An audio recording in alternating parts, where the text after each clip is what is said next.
Hai semuanya, jadi hari ini aku bakal bahas tentang Operasi The Day. Mungkin dari sebagian kalian belum tahu apa sih itu Operasi The Day. Nah, jadi hari ini aku bakal jelasin. Dan sebelum itu, aku bakal kasih tahu Operasi The Day itu apa sih. Jadi Operasi The Day itu adalah pendaratan sekutu ketika invasi ke Normandia sebagai bagian dari Operasi Fuller saat Perang Dunia II.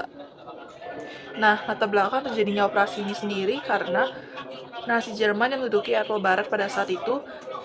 Lalu, jadi dilakukan operasi ini agar dapat membebaskan Eropa Barat dari pendudukan Nazi. Nah, sebelum melakukan operasi, pasti mereka harus melakukan perencanaan untuk pemilihan lokasi. Lalu, pemimpin Cossack pada saat itu, Letnan Jenderal Frederick Morgan, kemudian memilih perencana rinci dan ia menyiapkan 4 tempat lokasi pendaratan, yaitu Brittany, Semenanjung Cotentin, Pas de Calais, dan Normandia.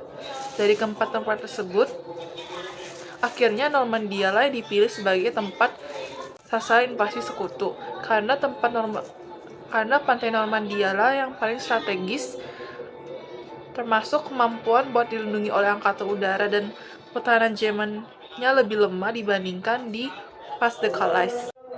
Kemudian Jenderal Eisenhower dan Jenderal Montgomery kemudian disuguhi dengan rencana Cossack tersebut.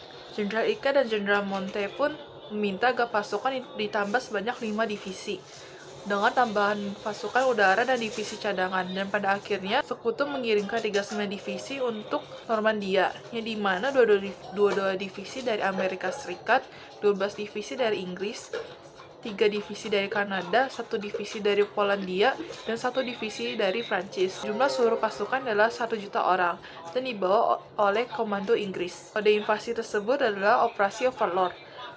Lalu kemudian dilanjutkan dengan Operasi Neptune dan Operasi Point Blank. Kemudian, garis pantai Normandia dibagi menjadi 17 sektor dengan nama sandi menggunakan ejen alfabet F-Gold. Kemudian di 8 sektor itu tambahkan ketika invasi tersebut sudah meluas hingga mencakup sektor utara di Semenanjung Cotentin. Kemudian sektor pantai dibagi lagi menjadi warna yang dibagi menjadi warna hijau, merah, dan putih. Sebagai tindakan awal invasi, sekutu merencanakan untuk mendaratkan pasukan payung terlebih dahulu di dekat Caen dan Carentan untuk menguasai Carentan, Caen, Extigny, Bayeux. Sementara kekuatan invasi laut Amerika ditugaskan untuk mendarat di Utah dan Omaha guna memotong Semenanjung Cotentin dan menguasai fasilitas di pelabuhan Cherbourg. Sedangkan pasukan Inggris ditugaskan untuk mendarat di Swords dan Gold. Pasukan Kanada ditugaskan untuk mendarat di Juno untuk menguasai Caen dan membentuk garis depan di Caemont Evinti. Sebagai upaya untuk melindungi sisi Amerika Serikat, ditugaskan untuk membangun pengudara di dekat Caen. Sejak Juli 1943 sampai Mei 1944, sekutu telah melakukan berbagai latihan penyerbuan di Skotlandia, Islandia Utara, dan pantai selatan Devon. Namun pelatihan daratan tersebut sempat memakan korban jiwa, yang dimana saat latihan Tiger di selatan Devon, peristiwa ini disebabkan oleh kesalahan garis waktu latihan pemboman kapal sekutu tanggal 27 April dan tembakan tersebut dari kapal patroli Jerman. Dan setidaknya dari peristiwa ini, 749 prajurit Amerika Serikat tewas. Dan untuk meyakinkan Jerman, para media Inggris tidak boleh meliputi sama sekali tentang hal ini. Dan para tentara pun tidak diberitahu tujuan dibawa kemana tujuan invasi tersebut, dan mereka sudah diberikan peta. Namun, nama-nama dari peta tersebut sesuai. Kemudian pada bulan April hingga Mei 1944, sekutu mendapatkan 3.200 foto udara, foto sasaran invasi, informasi dari partisan Prancis membantu mereka untuk perincian tentang pergerakan Jerman. Menjelang invasi sekutu meluncurkan operasi Bodyguard yang memiliki tujuan untuk menyesatkan intelijen Jerman dalam menentukan tanggal dan lokasi pendaratan. Sekutu juga meluncurkan operasi Fortitude untuk memasukkan serangan di Normandia dan Pas de Calais. Selain itu, sekutu juga membuat grup angkatan palsu di bawah komando Jenderal Patton yang beroperasi di Kent dan Sussex.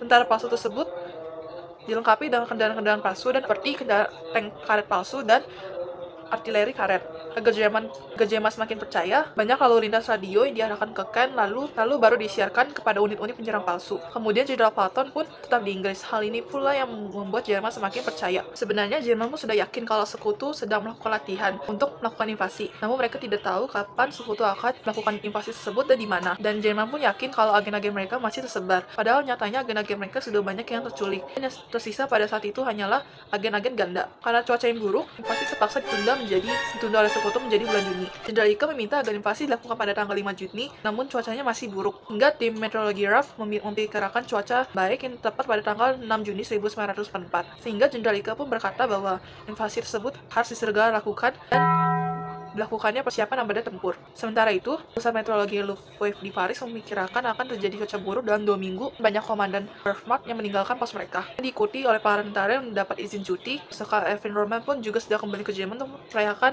ulang tahun istrinya dan bertemu dengan Hitler untuk mendambakan Panzer. Tentu hal ini bagi Jerman sangat tidak menguntungkan. Kemudian pada tanggal 5 Juni 1944 pagi hari, pasukan invasi laut pun diberangkatkan dari pantai selatan Inggris yang diperkirakan mereka akan sampai dalam waktu 24 jam. Partisan di Prancis pun melakukan sabotase, seperti meledakkan rel kereta api dan membingungkan musuh dari kode Enigma. Pada tanggal 5 Juni 1944, 1.200 pesawat dan glider mulai diberangkatkan. Pesawat tersebut mengangkut 3 divisi sekutu dengan operasi kode Tonga. Divisi dari Amerika Serikat ditugaskan untuk mendarat di semenanjung kontinental sebelah barat Utah. Divisi Lantas Udara. Divisi dari Amerika ditugaskan untuk mendarat di semenanjung kontinental sebelah barat Utah. Sementara Divisi Lantas Udara ke-6 Inggris ditugaskan untuk merebut jembatan di Caen dan sungai Orne. Lalu pasukan tambahan dari Prancis bebas dan SAS sebanyak 573 orang ditugaskan di Brittany. Setidaknya 132.000 orang diangkut dengan kapal laut, sedangkan 24.000 orang diangkat dengan pesawat.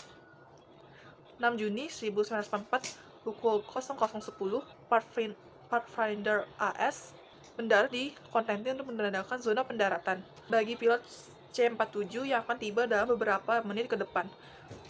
Pada pukul 00.16, satu glider Inggris mendarat 50 meter dari jembatan Benouville, kemudian diikuti dengan turunnya boneka parasut.